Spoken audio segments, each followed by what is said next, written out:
dimy amby roapolo marikaravalmanana dimy amby roapolo marikaravalmanana lalana aloha satria raha fa misy lala dia efa avy eo a fandripahalemana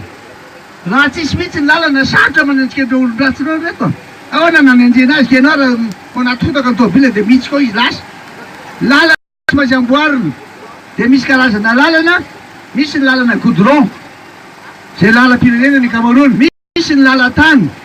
misy ny lalana communal hoe entre samy commune dia misy ny lalana ataontsika mampititanàna fotsiny ireo lalan'ireo zany a misy teknika vaovao zao fahita dia hividanana concasseur fotsiny a ny olona ena gradeur anankiray izy na fitaovana mipetrako am'le région vita daholo manadio an'io dia valie be nge voly taloha ia tamin'ny 5 sy 2 arivo dia 2 arivo ariary a dolara lay amintsika miresaka zao a 4 arivo ariary zay ny dolara ray dia ny dévalue zany io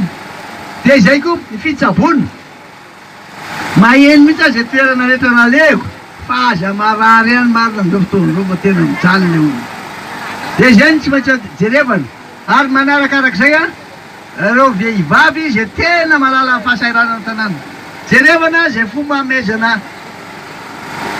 zavatra an'izy ireny asan'izy ireny amronana asa satria zao misy firenena ty Afrika nanome vola kely fotsiny namena an'ireo vehivavy reny dia nisy fikambana amin'ny vehivavy reny nanao asa tena namokana be ilay izy dia hitady banka anampy manokana mihitsy ny vehivavy sy ny tanora tady am'izay azo am'izao fotoan'izao ary ahita fa da matahotra nareo ahita zay a fa inareo koa nefa tena mametraka tena fampatokisana hoe mamokatra izy zao a manao asa tanana izy a manao toa zavatra izy a mandrary izy a dia alefa atsika makany a États-Unis na ny Europe reny na ny zay andefasantsika izy zany zany dia miverina indray vola anareo rehefa avy eo za zany mitady le lalam-barotra fonareo manao an'lisy ambady dia mibodiray de rehefa ato ambady ty zany a misy signature tsy maintsy voasinian'ny membre bureau de vote anankiroa da mpianatra zany misy signature ao dia efa vita zay a valina tsara